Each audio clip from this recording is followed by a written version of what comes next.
अस्सलाम वालेकुम गाइस, कैसे हैं आप सब। उम्मीद करता हूँ सब खैरियत से होंगे। तो जैसा कि हमने अपनी 8th क्लास के अंदर देखा था table, draw, rows, columns and merge के बारे में, वो पार्ट 1 था। अगर आपने वो क्लास नहीं देखी तो काइंडली वो क्लास का लिंक ऊपर आ रहा होगा, उसे क्लिक करके आप पहले उसे वॉच कर लें। तो आज क्लास 9 के अंदर मैं आपको सेल साइज, अलाइनमेंट और डाटा के बारे में आपको बताऊंगा। तो बिना कोई देरी किए करते हैं अपनी वीडियो को स्टार्ट।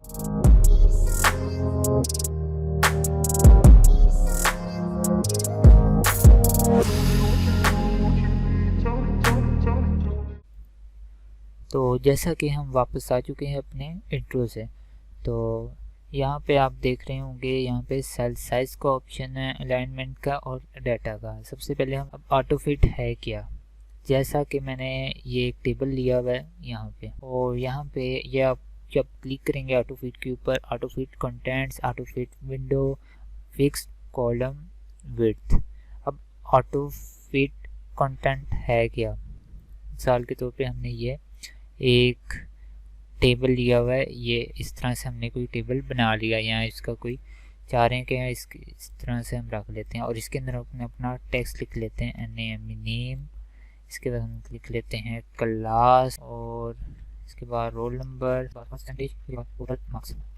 तो ये हम देख लेते हैं ऑटो फिट के ऊपर auto fit content. Auto fit content क्या करेगा कि जैसे मैंने अपने टेबल को सिलेक्ट कर लिया, अब जो सा हमारा टेक्स्ट है उसके बराबर की ये रोज एंड कॉलम्स को ले आएगा। अब उस पर मैं क्लिक करता हूँ, ये देखिएगा, ये देखिए कि आपका जो सा भी टेक्स्ट था आपने लिखा वो उसके बराबर आपका जो सा कर दिया उसने आपके साइज़ को, रोज एंड कॉलम्स को। तो उसके बाद हम देख लेते हैं ऑटो फिट विंडो। अब ऑटो फिट विंडो पे क्या करेगा कि ये बिल्कुल पेज के अंदर जितनी भी स्पेस होगी उसे फिट कर देगा। ठीक है, तो ये आप इस पर अप्लाई कर सकते हैं।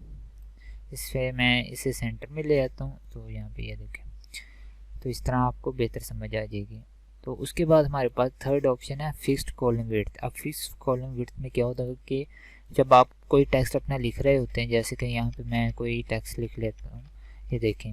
अब ये क्या हो रहा है कि जो से मेरे रो कॉलम था वो उसका साइज़ बड़ा हो रहा है।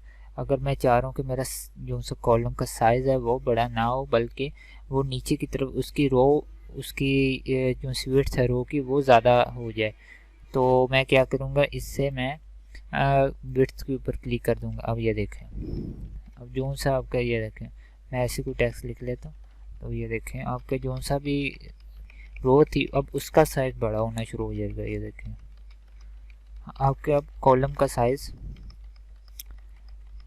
ये देखें वो बड़ा हो रहा है नीचे की तरफ आपका, ये देखिए टॉप टू बॉटम बड़ा हो रहा है, ये देखें।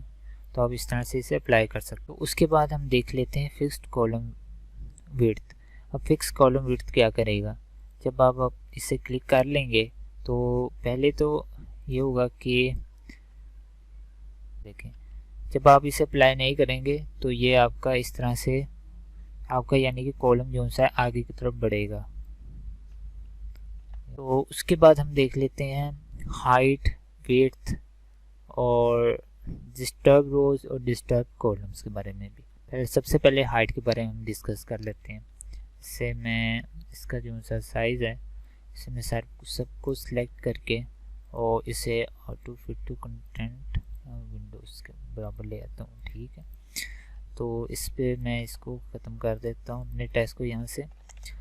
अब हाइट के अंदर क्या करेगा कि जब भी आप अपने किसी भी सेल के अंदर क्लिक करेंगे, एक तो आप मैन्युअली करते हैं जैसे ये आप खुद कर रहे होते हैं, एक होता है यहाँ पे आप पॉइंट्स की मदद से भी आप कर सकते हैं। जैसे यहाँ पर है हाइट, अब इस पर आप क्लिक करेंगे तो इसका ये देखें पॉइंट मैं बढ़ा रहा हूँ, तो इसके जो से रोज़ हैं, रो का जो सा इसकी विड्थ है वो भी ज़्यादा हो गई है, टॉप टू बॉटम की तरफ से नीचे की तरफ जा रही है जो से इसकी, ये देखें रो, तो इसका साइज़ भी बड़ा हो गया एंड कॉलम का भी साइज़ बड़ा हो गया।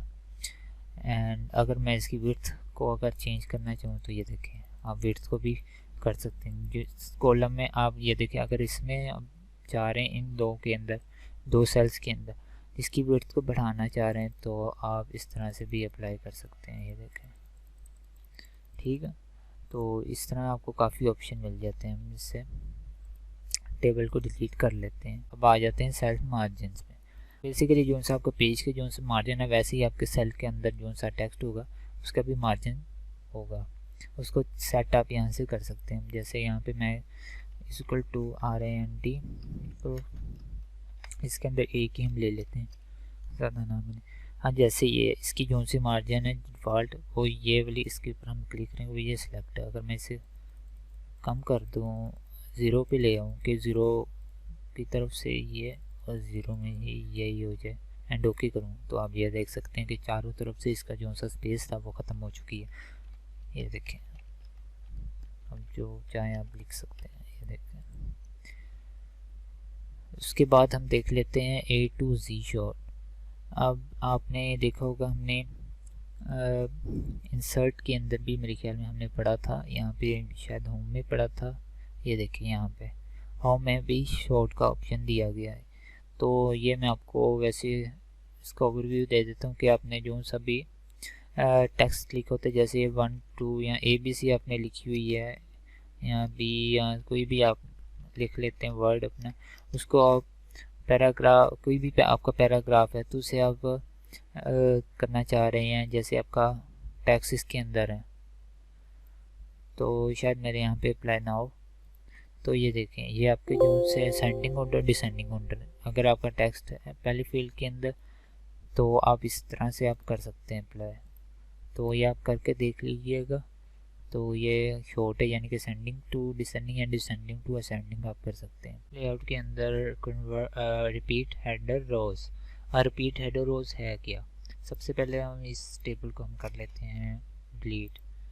तो हम नया टेबल ले लेंगे जिसको भी हम डिलीट कर लेते हैं। इंसर्ट के अंदर टेबल जाके एंड ये देख लेते हैं, इसको हम थोड़ा सा बड़ा कर लेते हैं। देन हम यहाँ पे आते हैं और इसकी जो सी शेड है वो हम कुछ ब्लू टाइप कर लेते हैं और इसमें कोई भी अब मिसाल के तौर पे हमारे पास जो सा ये है, ये हेडिंग है। अब मैं चाह रहा हूँ जो सा नेक्स्ट पेज के ऊपर आए, इससे अगला मैं जो सा पेज लूँ उस पर जो सा टेबल आए उसके ऊपर भी यही सेम आए हेडिंग।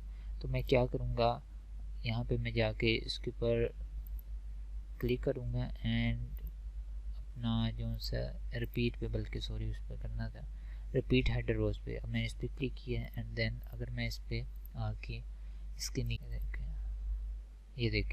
ये देखें अप्लाई हो चुके हैं। तो ये देखें आपका जो सा नेक्स्ट पेज पे जो सा टेबल है उस पर भी यही अप्लाई होगा। ये देखें थर्ड पे भी आ गया, फोर्थ पे भी आ गया।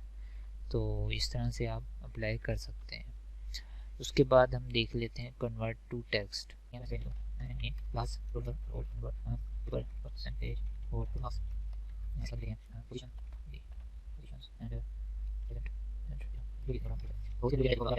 कि आपका टेबल में जो से भी आपका टेक्स्ट आपने टेबल में लिखा वो आपका एक टेक्स्ट की सूरत में आ जाए। तो आप क्या करेंगे, सबसे पहले अपने टेबल को सिलेक्ट करेंगे and then convert to text.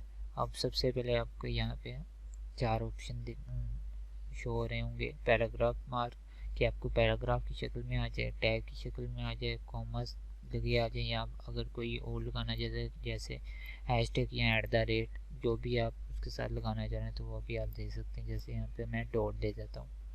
तो इसके बाद मैं ओके करूँगा। देन ये देखें इतना हमने सेलेक्ट किया तो ये उसने उतना ही दे दिया। तो अगर मैं चाह रहा हूँ कि मुझे इतना ही सिर्फ, उसके बाद मैं लेआउट पे जाता हूँ and then convert to text. तो अदर पे हम क्लिक करते हैं तो आप ये देखें, तो आपका ये बना बनाया उसने टेक्स्ट दे दिया है। अगर आप चाह रहे हैं कि आपका टैब की शक्ल में आ जाए तो आप यहाँ से पैराग्राफ या टैब्स को भी आप सिलेक्ट कर सकते हैं। ये देखें, तो ये आपका आ चुका है। उसके बाद हम बात कर लेते हैं फार्मूलाज के बारे में। तो आज के लिए फ़िलहाल इतना ही जो सा हमारा फार्मूला का है पोर्शन, ये फार्मूला का तो वो मैं आपको अपने 10th क्लास के अंदर बता दूंगा, क्योंकि ये एक डिटेल टॉपिक है जिसके अंदर आपको फार्मूलाज भी अप्लाई करने पड़ेंगे। तो उम्मीद करता हूँ आज की वीडियो पसंद आई। अगर पसंद आई इसे लाइक करें, शेयर करें और नीचे कमेंट करना मत भूलिएगा। तो हम मिलते हैं नेक्स्ट वीडियो में, तब तक के लिए अल्लाह हाफिज़।